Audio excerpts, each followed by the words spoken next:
La siguiente es una ayuda sobre representación de vectores que espero les sea de utilidad. ¿Qué es un vector? Podemos encontrar muchas definiciones más o menos completas. Nosotros vamos a concentrarnos en dos características fundamentales. Una que es una línea recta y otra que está dotado de un sentido. Esto es un vector, esto es un vector, vector, vector. Todos podrían llegar a ser vectores, obviamente va a depender del tratamiento que le demos. Pero gráficamente son vectores. Como condiciones de vector, si uno tiene que definir más precisamente, el vector tiene una dirección, esto es hacia dónde podría llegar a ir o no. Por ejemplo, el vector azul tiene una dirección vertical, el vector negro tiene una dirección horizontal. Yo sé que va a estar recorriendo un sentido horizontal y no va a ir hacia otro lado. Es como una recta que indicaría el camino que pueda llegar a seguir. El vector va a tener un módulo o amplitud denominado que estaría relacionado directamente con el tamaño del vector. Evidentemente el negro estaría con mayor amplitud o módulo que el vector rojo, porque su tamaño es mayor siempre y cuando estemos en la misma escala. Un sentido, el sentido tiene mucha relación con la dirección, porque así como yo les dije que el vector negro tenía una dirección horizontal, el sentido me dice hacia qué lado de la horizontal va a estar yendo. En este caso, va en la pantalla hacia la izquierda. En el caso del vector azul, estaría yendo hacia arriba, por ejemplo. A su vez, también hablamos de un punto de aplicación, que significa que el vector no va a estar suelto, sobre todo cuando analizamos fuerzas, sino que va a estar referido a un lugar donde vamos a comenzar a hacer el análisis de ese vector que equivale a alguna magnitud que nosotros queremos definir.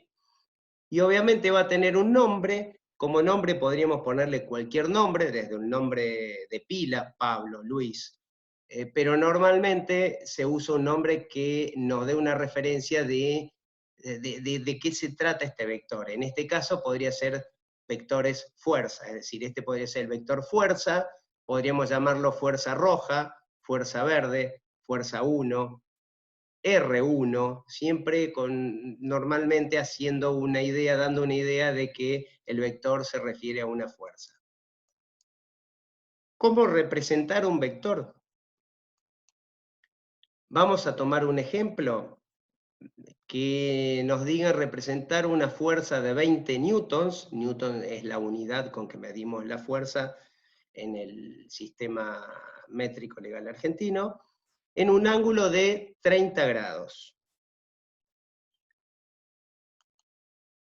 Lo primero que estamos viendo es que este problema nos está planteando un módulo que es igual a 20. 20 newtons, en este caso la unidad, pero su módulo tiene el valor de 20.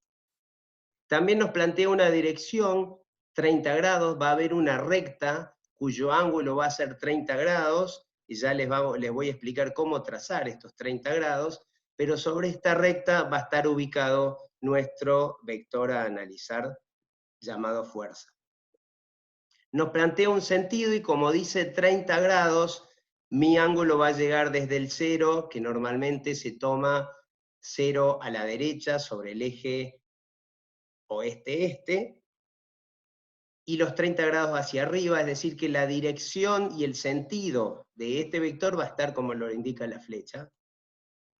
Y como punto de aplicación no está definido en ningún lado, en este caso vamos a tomar como punto de aplicación el valor 0 de ambos ejes, o sea, la intersección de ambos.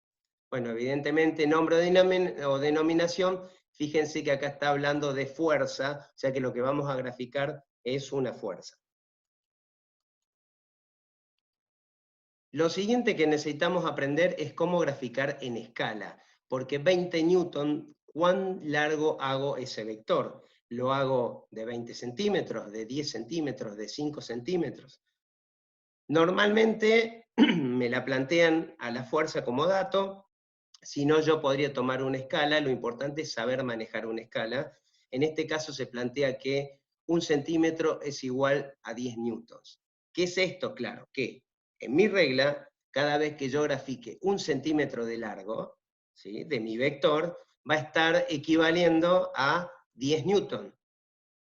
Bueno, ahí algunos ya podrán decir, bueno, y si dibujo de 20, es 20 newton, ¿es correcto? Y de 30, 30 newton. Es correcto, estamos haciendo de manera autónoma o automática el cálculo en escala. Si tuviésemos que calcularlo, podemos utilizar el método de la regla de 3 simple, como uno de los tantos métodos a resolver, en donde se plantea inicialmente la escala, es decir, 1 centímetro igual a 10 newtons, y en un renglón abajo planteamos el dato que queremos saber, o sea, cuántos centímetros representar nuestro vector, que me pide que vale 20 newtons. Entonces, como no sé el largo, sí sé que tiene que valer 20 newtons. ¿Cómo se trabaja en la regla del 3? Bueno, ya lo habrán visto, que para saber este dato, yo lo que hago es hacer la multiplicación cruzada, que se llama, o sea, 20 por 1, en mi calculadora, y posteriormente a ese valor, que en este caso da 20, como vemos en la calculadora, lo dividimos por este valor que es 10, y eso nos va a terminar dando el resultado de 2.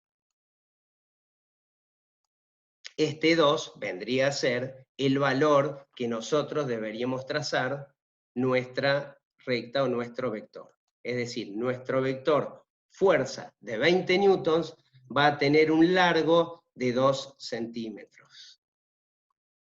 En ese largo que vemos en la regla es como lo vamos a tener que representar. Vamos a la representación. Planteamos el eje de coordenadas, como vemos en la figura. Vamos a tirar una línea con dirección de 30 grados, que es lo que me plantea el problema. Ya sabemos que al ser 30 grados, el sentido de este vector va a ser hacia allá, y voy a marcar a los 2 centímetros mi vector fuerza equivalente a lo que me pide en el ejercicio analizado. Entonces, este vector de un largo de 2 centímetros, sé que va a ser equivalente a los 20 newtons, que es lo que me está pidiendo el problema. El ángulo lo tengo en este caso definido como dato. Un caso particular es si a mí dentro de lo que es, en vez de dar ángulos, me dan directamente un sentido, por ejemplo, sentido norte. Eso implica que mi vector iría directamente hacia arriba. Si me dicen sentido sur, yo a mi vector lo podría dirigir hacia abajo y así sucesivamente, sin definir el ángulo concreto. ¿Cómo usar el transportador para poder medir estos ángulos, en este caso 30 grados? Lo primero que debo hacer es posicionarlo sobre mis ejes, es decir, esta crucecita que trae el transportador. Esta parte que ven, aquellos que lo tengan, no tiene utilidad, es una regla, un accesorio, me lo regalan, digamos. Lo que yo necesito saber para utilizar el transportador es esta crucecita al medio, y después me fijo en los dos 0 o los dos 180 grados que tiene el transportador y el 90 grados. Entonces, yo tengo que alinear mi transportador, la cruz, los 90 grados y los 0 grados para poder tener bien posicionado el transportador. A partir de ahí, yo puedo contar mis 0 grados, 10 grados, 20 grados, 30 grados, y ahí trazaría la recta de acción que me define la dirección y posteriormente el sentido de mi vector. Espero les haya sido de utilidad. Muchas gracias por la atención.